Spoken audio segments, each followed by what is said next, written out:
Welcome sa aking channel. Ako nga pala si Carlos TV Official.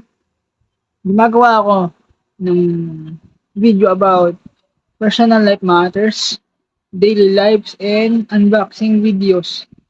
Kung bago ka pa lang sa channel na ito, ay make sure lang na mag-subscribe ka at pindutin mo yung notification bell para updated ka sa mga bago nating uploads. So, meron lang tayong tatalakayin ngayon na isang pinaka-importanteng paksa.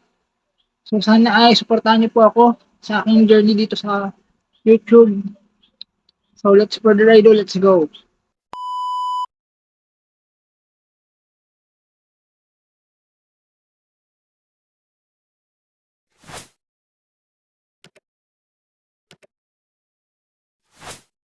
Anong pipiliin mo?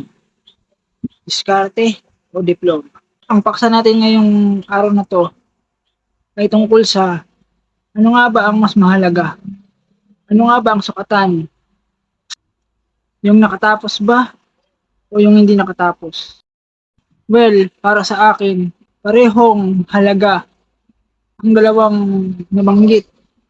Pero alam niyo ba na mas maraming tao na hindi nakapagtapos pero nagtagumpay sa buhay. Karamihan sa mga kabataan ay mas pinipiling magtrabaho na lang kaysa magtapos ng pag-aaral.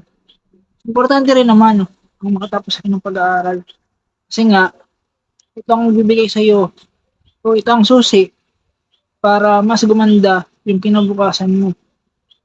Pero sa panahon kasi ngayon, kahit na hindi ka tapos ng pag-aaral, basta masipag ka at determinado ka na masenso sa buhay, mangyayari yun sa tamang panahon. Minsan nga, mas nagiging successful pa sa buhay yung mga hindi nakatapos kaysa sa nakatapos. Pansinin nyo kung sino yung mas successful sa buhay, kung sino yung mas maganda yung buhay. Di ba? Karamihan doon yung mga nakatapos ng pag-aaral. Pansinin nyo na lang guys, kalimitan sa mga nakatapos ng pag-aaral ay hindi naman talaga maganda ang pinasadlakan. Isa na ako sa mga taong yun. Char. Although, importante siya kasi nga, ito yung magbibigay ng magandang kinabukasan. Pero, the way na kahit hindi ka makatapos, basta meron kang diskarte, aasenso ka.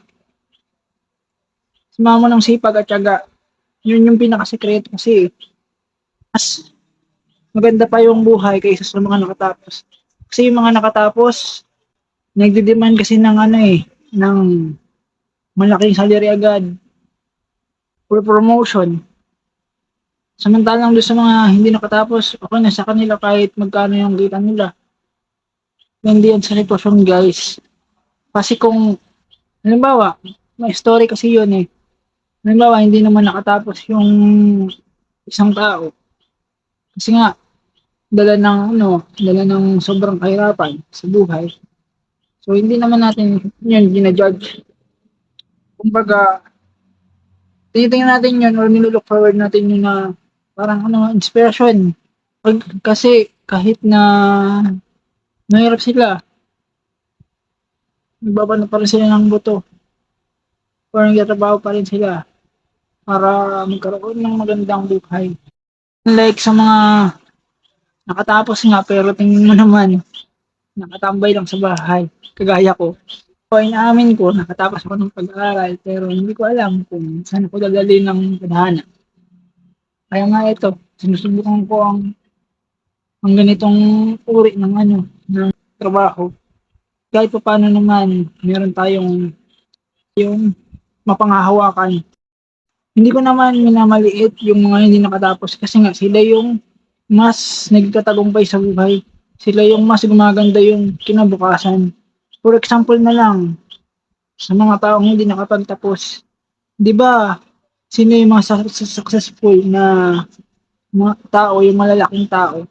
Si Robert Downey Jr., isa yan sa mga hindi nakatapos. Si, tawag doon, si Bill Gates. Basta guys, marami.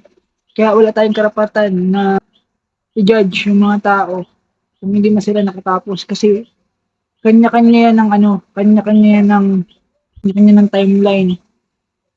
Hindi naman porke nakatapos ka maganda na yung buhay mo. Maganda na yung kakasinlakan mo. Minsan kung sino pa yung hindi nakatapos, kung sino pa yung drop out, sila pa talaga yung umaasenso sa buhay. Kaya saludo ako sa mga taong kahit hindi nakatapos, ay nagkaroon ng magandang buhay. Yun nga, sa sipag at tiyaga. So, yun din yung gusto kong anihin.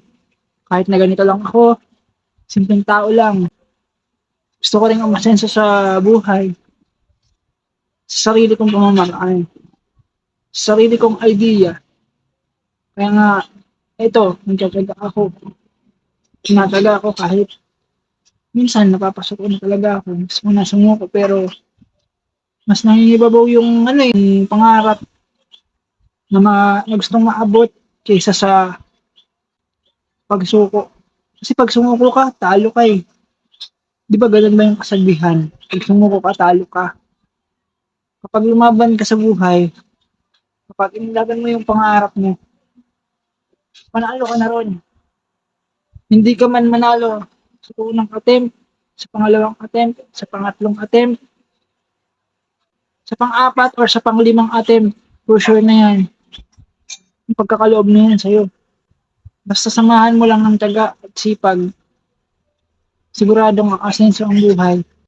Ang buhay hindi naman karera. Importante kung sino yung nauna-una huli. Basta ba ginagawa mo yung best mo sa lahat ng bagay. Basta ba lumalaban ka ng patas at hindi ka nalalamang sa kapwa. Yun yung pinaka-the best na sikreto para umasenso sa buhay. Hindi masaya pagkaluhog. Noon ngayon, balang araw, lahat ng paghihirap at sakripisyo mo, papalitan ng ginhawa yan. Kaya, huwag po tayong maging judgmental sa mga tao na hindi nakatapos. Kasi, gaya ng sabi ko kanina, sila yung mga mas nagiging successful sa buhay. Sila yung mas kalooban ng biyaya. Kaya, kung may pangarap ka, abutin mo yon sa kahit anong paraan. Basta legal at hindi ka nanlalamang ng kapwa. Saludo ako sa inyo, mga taong hindi nakapagtapos kasi kahit pa paano, nabigo man kayo sa pag-aaral, hindi naman kayo nabigo sa pangarap niyong masenso sa buhay. Hindi naman huli pa ang lahat para gawin niyo pa yung mag-aral ulit. Lalo na ngayon na free na yung yung tuition sa kolehiyo. So pwede niyo nang i-grab yun.